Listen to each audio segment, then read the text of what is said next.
हमारे as business में let's start with the syllabus ना, कि हमारे पास सिलेबस कितने हैं। ठीक है, तो सबसे पहले हम अपने सिलेबस से स्टार्ट करते हैं कि हमारे पास कितने टॉपिक्स हैं, कितने सेक्शंस हैं जो हमने अपने एएस बिजनेस के अंदर कंप्लीट करने हैं। ठीक है, तो सबसे पहली चीज कि हमारे पास टोटल 5 सेक्शंस हैं जो हमने अपने बिजनेस 9609 के अंदर पूरे करने हैं।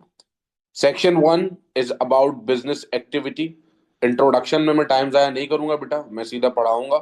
बिजनेस एक्टिविटी जिसके अंदर हम बिजनेस की सारी बेसिक्स को पढ़ते हैं कि यार बिजनेस क्या होता है, सोल ट्रेडर क्या होता है, पार्टनरशिप बिजनेस क्या होता है, और you can say primary secondary tertiary sectors क्या होते हैं। So all of the basics जो बिजनेस के वो होंगे हमने इस टॉपिक में पढ़ने। देन वी हैव सेक्शन 2, और सेक्शन 2 का नाम है human resource management, HRM। HRM is all about के people working in your organization, जो वर्कर्स हमारे पास काम कर रहे हैं ऑर्गेनाइजेशन में, उनके अप्रेजल्स, उनकी मोटिवेशन, उनको लीडरशिप किस तरह देनी है, उनके ऊपर कौन सा मैनेजमेंट स्टाइल अप्लाई करना है। ये सारी चीजें हमने क्या करनी है, ये सारी चीजें हमने पढ़नी है अपने ह्यूमन रिसोर्स मैनेजमेंट डिपार्टमेंट के सेक्शन में। देन सेक्शन 3 को हम कहते हैं बेटा मार्केटिंग। और मार्केटिंग के बारे में हम सब जानते हैं कि मार्केटिंग क्या होती है। It's all about promotion, advertisement, making marketing campaign, market research, ये सारी चीजें हम मार्केटिंग में पढ़ेंगे। Then in section 4 we have is operation management. Operation management, operation management मतलब इट्स ऑल अबाउट प्रोडक्शन। ठीक है, प्रोडक्शन एंड सप्लाई चेन, कि हमारी फैक्ट्री मैनेजमेंट किस तरह होगी, किस तरह हमारा एडमिन स्टाफ काम करता है, कौन कौन से प्रोडक्शन मेथड्स होते हैं, लीन प्रोडक्शन, अच्छा लीन प्रोडक्शन तो A2 में हमने डाल दिया, लोकेशन डिसीजंस क्या होंगे हमारे, ये सब कुछ हम लोग ने ऑपरेशन मैनेजमेंट के अंदर पढ़ना है। Basically how factory works, how production take place efficiently, ये हमने किसमें पढ़ना है, ऑपरेशन मैनेजमेंट में। Then we have section 5, and section 5 is finance. Finance is all about accounting. ठीक है, अकाउंटिंग रिलेटेड स्टफ जो है वो हमने फाइनेंस के सेक्शन में पढ़ना है। ठीक है, कि यार कैश फ्लोस क्या होते हैं, सोर्सेज ऑफ फाइनेंस किसको कहते हैं, कॉस्ट किस तरह इम्प्लीमेंट करी जाती है। ठीक है, तो सारे अकाउंटिंग के जो हमारे जो बेसिक्स होंगे वो हमने सेक्शन 5 में पढ़ने। So basically we have section 1, that is क्या basics, and then we have other 4 sections जिनको बिजनेस में हम कहते हैं बेटा डिपार्टमेंट्स। क्या कहते हैं हम इनको बिजनेस में, डिपार्टमेंट्स। आज से लेके आगे तक, चाहे तुम आगे बीबीए में जाओ, तुम आगे एम सीए में जाओ, ACCA में जाओ, तुम कोई भी बिजनेस रिलेटेड फील्ड में जाओगे, अकाउंटिंग रिलेटेड फील्ड में जाओगे, फाइनेंस रिलेटेड फील्ड में जाओगे, तुम्हें ये 4 डिपार्टमेंट्स के बारे में पढ़ना है। ठीक है, और एएस से लेके आगे तक यही 4 डिपार्टमेंट्स की जो सिलेबस है, जो एजुकेशन है, ये एक्सटेंड होती जाएगी, इससे ज्यादा कुछ भी नहीं है। लाइक फॉर एग्जाम्पल एएस में we are studying HRM, A2 में ये बन जाएगा फर्दर HRM। और जब अगर आप स्पेशली जब आप बीबीए के स्टूडेंट होते हो तो आपको किसी एक के अंदर स्पेशलाइज, इन 4 डिपार्टमेंट में से किसी एक में स्पेशलाइजेशन करनी होती है। लाइक आपने लोगों से सुना होगा कि I am masters in HR, I am masters in marketing, I am masters in finance and accounting, ऐसा करके आपने सुना होगा। तो यही डिपार्टमेंट आगे होके इतना एक्सटेंड हो जाते हैं कि आपको इनमें से किसी एक डिपार्टमेंट में स्पेशलाइजेशन करनी पड़ जाती है, मास्टर्स करना पड़ जाता है। ठीक है, तो बिजनेस में पढ़ने हमने यही सेक्शन है, यही सिलेबस पढ़ना है, बट ये सिलेबस क्या होता जाएगा, आपके लेवल के हिसाब से एक्सटेंड होता जाएगा। So keep that in mind, हम इनको क्या कहते हैं, डिपार्टमेंट्स कहते हैं। अब सवाल ये है कि सर ये तो सिलेबस है जो हमने कवर करना है, ये हम लोग इंशाल्लाह कवर कर लेंगे। 2 papers in your as level, एक आपको देना होता है बेटा पेपर 1, पेपर 1, और दूसरा आपका होता है पेपर 2। पेपर 2, ठीक है, पेपर 1 होगा बेटा आपका 40 मार्क्स का, और पेपर 2 होगा आपका 60 मार्क्स का। ठीक है, पेपर 2 को अभी थोड़ी देर के लिए भुला दो, थोड़ी देर के लिए इसको भुला दो। Let's talk about paper 1, because keep that in mind, paper 1 is very important. अगर आपका पेपर 1 अच्छे से कंप्लीट होता है बेटा, और आप पेपर 1 में अच्छा ग्रेड बनाते हो, और आप पेपर वन में अच्छा स्कोर करते हो और आपकी ग्रिप आ जाती है पेपर वन में, तो पेपर टू में आप ऑटोमेटिकली एस करोगे। लेकिन अगर आपका पेपर वन वीक है तो आप पेपर टू में ऑटोमेटिकली आप लूज कर दोगे। ठीक है, तो let's be focus on paper one for right now. Paper two की जब बारी आएगी मैं उस टाइम बताता हूँ आपको पेपर टू में क्या होता है। ठीक है। पेपर वन का थ्रेशोल्ड भी हाई होता है ना, ये बात भी पता है हम सबको। पेपर वन के अंदर यू विल बी हैविंग, ठीक है, टू पार्ट्स। एक पार्ट होगा आपका सेक्शन ए। सेक्शन ए में आपके पास आएंगे शॉर्ट क्वेश्चंस। कितने questions? Short questions. Short questions. ठीक है। क्वेश्चन वन जिसमें होगा part A and B, part A and part B. Part A होगा 2 मार्क्स का और पार्ट बी होगा 3 मार्क्स का। कौन है? शिजा। मेरा नाम शिजा है, मैं क्लास में लेट आती हूँ। फिर होगा आपके पास क्वेश्चन टू। क्वेश्चन टू में भी पार्ट ए होगा 2 मार्क्स का और पार्ट बी होगा 3 मार्क्स का। Then you will be having question three. Question three में ही पार्ट ए होगा 2 मार्क्स का और पार्ट बी होगा 3 मार्क्स का। Then will be having question four. Question four में सिर्फ एक ही पार्ट होगा, पार्ट ए, और ये होगा 5 मार्क्स का। और ये आपके सेक्शन ए के जो शॉर्ट क्वेश्चंस हैं इस तरह कंप्लीट हो जाएंगे। तो आप क्या देख रहे हो कि question one till question four, question one till question four, ये जो आपका सेक्शन ए है, ये टोटल सेक्शन ए आपका है 20 मार्क्स का। कितने मार्क्स का?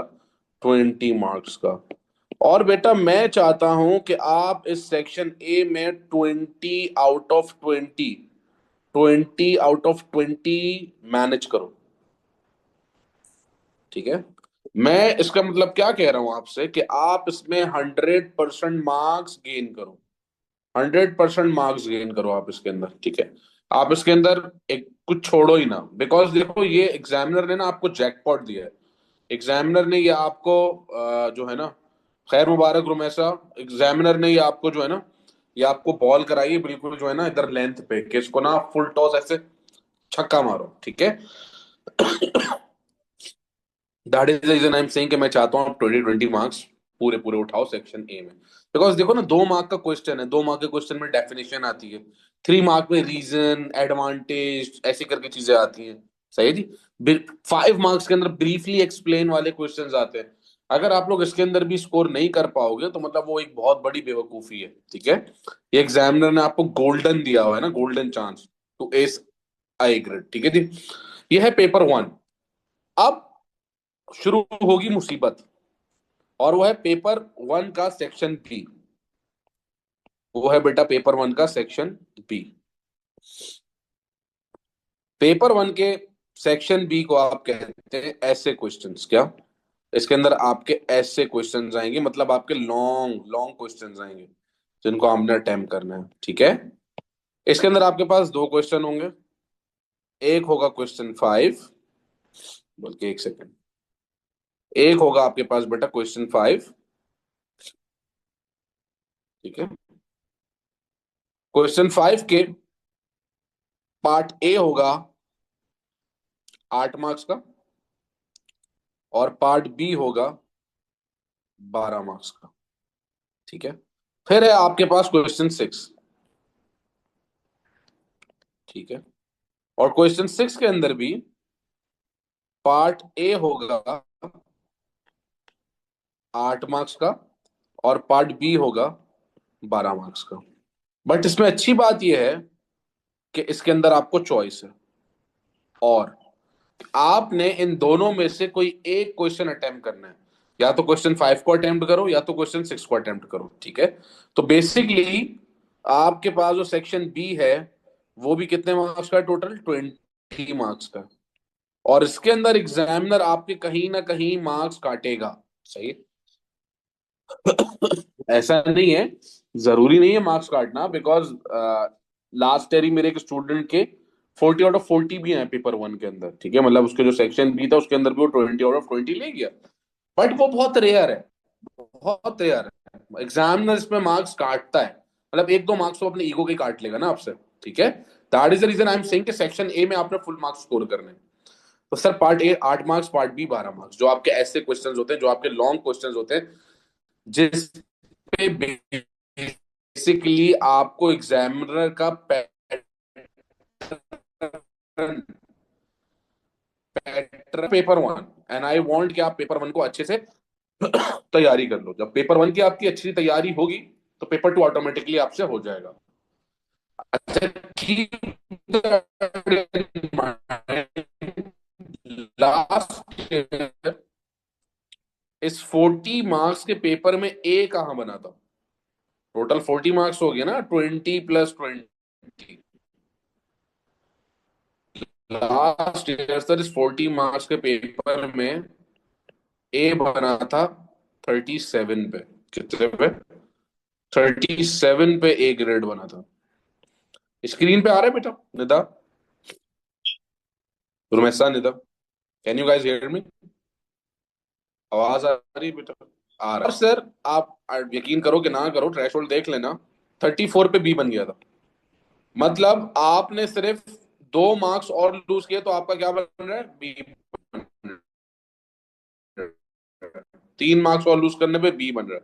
समझ रहे हो पेपर ए की इंपॉर्टेंस? समझ रहे हो पेपर ए कितना इंपॉर्टेंट है हमारे लिए? ठीक है, कि पेपर ए के अंदर हमारा थ्रेशोल्ड इतना हाई जा रहा है बिकॉज सारे बच्चे ना पेपर वन में सेक्शन ए और सेक्शन बी में ओल्ड हैं। ठीक है, लिख रहे हैं दबा के। दैट इज द रीजन आप देख रहे हो स्कोर जो है बहुत ज्यादा हाई है। ठीक है, कि आपको 30 40 आउट ऑफ 37 पे ए, 36 पे ए, 35 पे, 34 पे बी। अब आप कह रहे हो यार मैं तो अच्छा बच्चा ही नहीं हूं, मेरा तो बी ग्रेड आ गया। अरे ये तो सोचो कि आप 34 मार्क्स लेकर आए हो 40, but threshold is so high. That is the reason paper one is very important. ठीक है, that is the reason we are focusing on paper one right now. फिर हम पेपर टू के ऊपर जाएंगे सुकून से, और आराम से हो भी जाएगा। Got it? So this is how we gonna do it now, sir. Now, sir. Now, sir. Let's talk about assessment objective.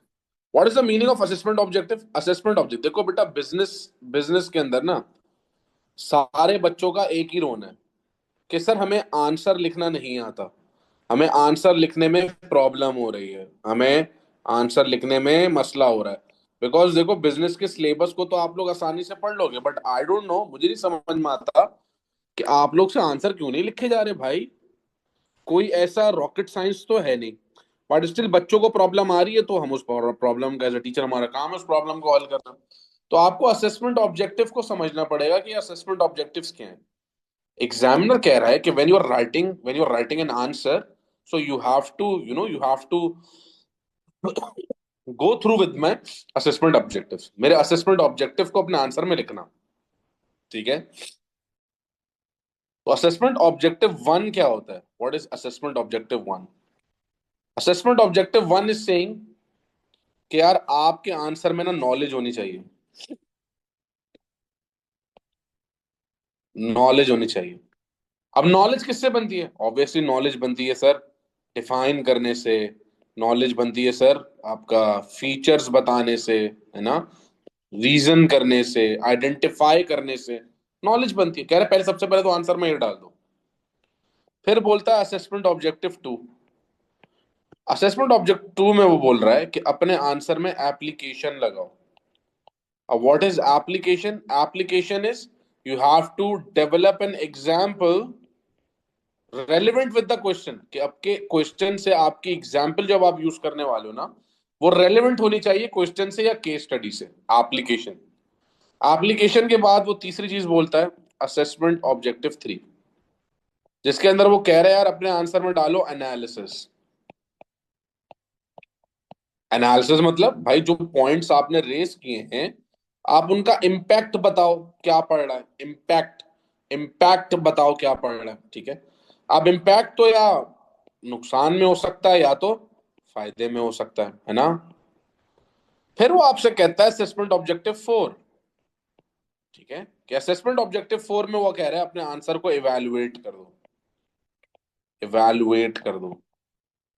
Evaluate means judgement सुनाओ, जजमेंट, गिव योर जजमेंट। ठीक है, अपनी जजमेंट दो आंसर की, अपना ओपिनियन दो। ठीक है, तुम क्या सजेस्ट कर रहे हो वो बताओ इस आंसर के अंदर। तो ये चार चीजें आपसे आंसर राइटिंग में एग्जामिनर मांग रहा है। सर ये चार चीजें तो बड़ी कॉम्प्लिकेटेड हो रही हैं, तो हमें समझ ही नहीं आ रहा। तो सर एक काम करो ना, आप मेरे फॉर्मूले पे आ जाओ, आप भूल जाओ नॉलेज एप्लीकेशन एनालिसिस इवैल्यूएशन, आप मेरे पी फॉर्मूले पे आ जाओ। आप पी कर दो एग्जामिनर पे। पी।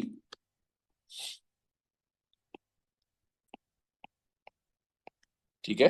क्या मतलब सर? सबसे पहले जब भी आप आंसर लिखो, आप अपना पॉइंट ट्रेस करो। आप अपना पॉइंट ट्रेस करो। फिर इस पॉइंट को आप एग्जाम्पल करो। उस पॉइंट की, जो आपने नॉलेज का पॉइंट दिया है, उसको एग्जाम्पल दो। फिर सर उस पॉइंट को आप एक्सप्लेन कर दो। एक्सप्लेन भी तो करोगे ना, और एक्सप्लेन में इम्पैक्ट ही तो बताओगे, एनालिसिस ही तो करोगे।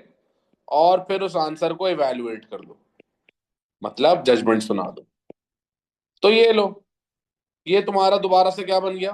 पॉइंट से तुम्हारा बन गया नॉलेज, एग्जाम्पल से तुम्हारी बन गई एप्लीकेशन, एक्सप्लेनेशन से बन गई तुम्हारा एनालिसिस, और इवैल्यूएट तो है ही इवैल्यूएट।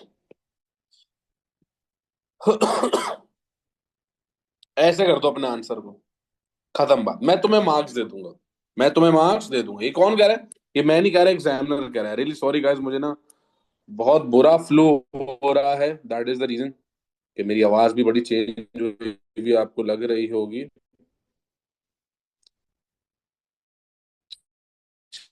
अच्छा जी।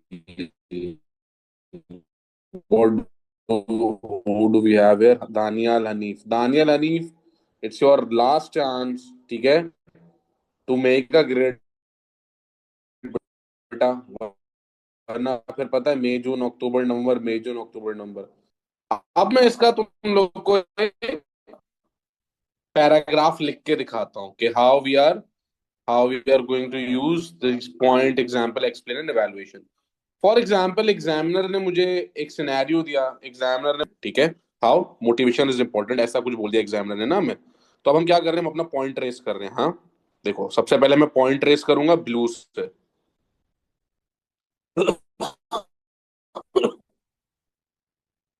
मोटिवेशन, मोटिवेशन इज इम्पोर्टेंट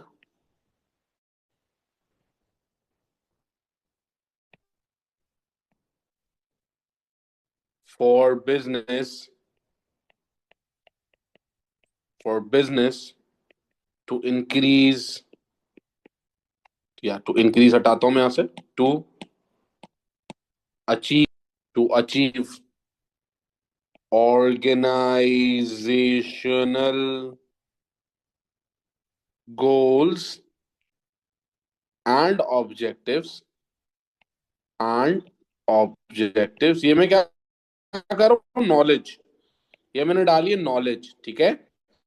अब मैं इसको चेंज कर रहा हूँ किसके अंदर? एप्लीकेशन में, ठीक है। नॉलेज का पॉइंट रेस किया मैंने कि भाई motivation is important for any business. I hope ये पिंक ही है क्या? ये यहाँ पिंक नहीं है, तो मैंने सैमसंग को बिल्ड कर दिया। For example, use motivation, motivation on their employee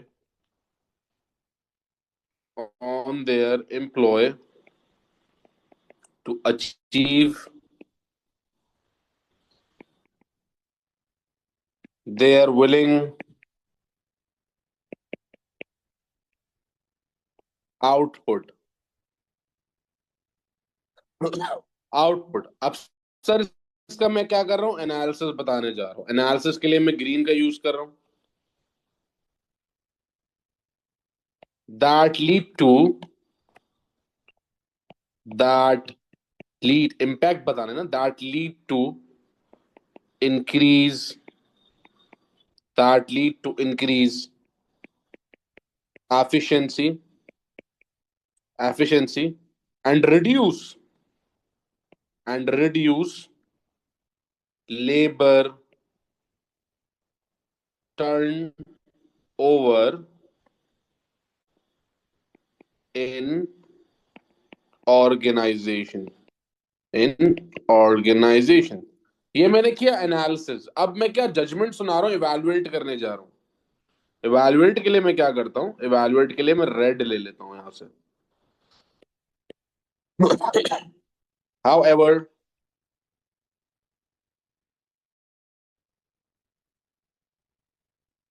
business or Samsung can also use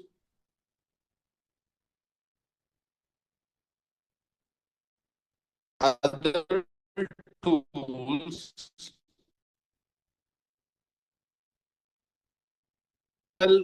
intensive and hiring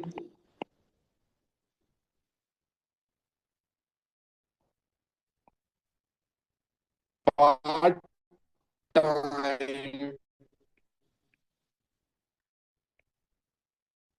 employees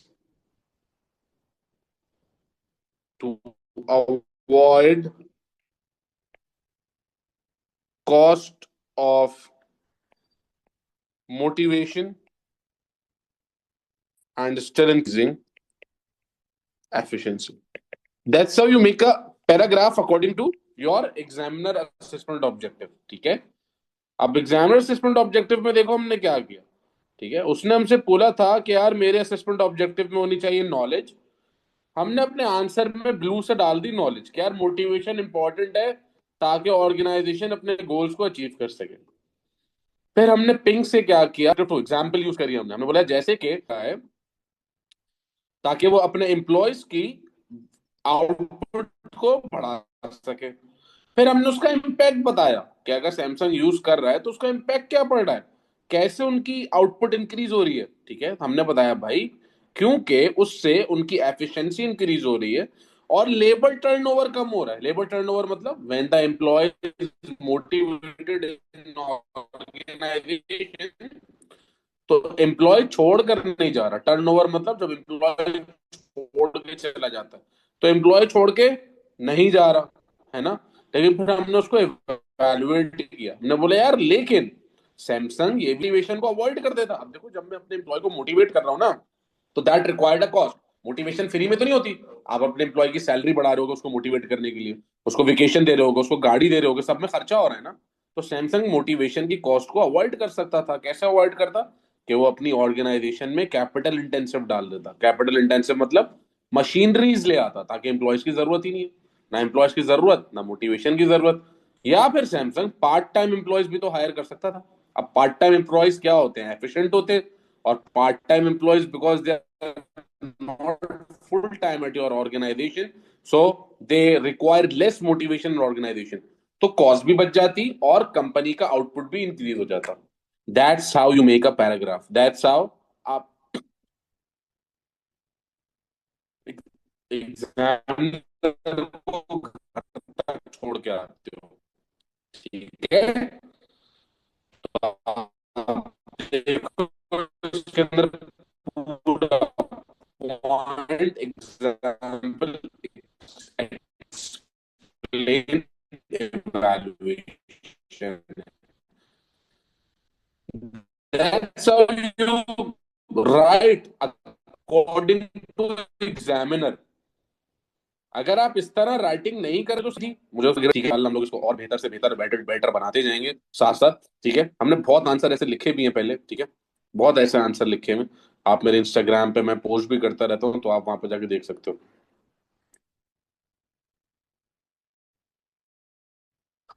हाँ, wouldn't we write an example of that cost of motivation? हाँ लिख दो, नहीं है ठीक है। और सर, तो this is how you right answer. इतना समझ में आता है तो सर ओके लिखो, सारे बच्चे ओके लिखेंगे तो फिर मैं आगे चलता हूँ। और तो अब हम टॉपिक पे मूव कर रहे हैं। ठीक है, now we are starting our topic number 1। And our topic number 1, section number 1 is business activity, जिसमें मैंने बात करी कि हम बिजनेस के किसको पढ़ते हैं, बिजनेस के बेसिक्स को पढ़ते हैं।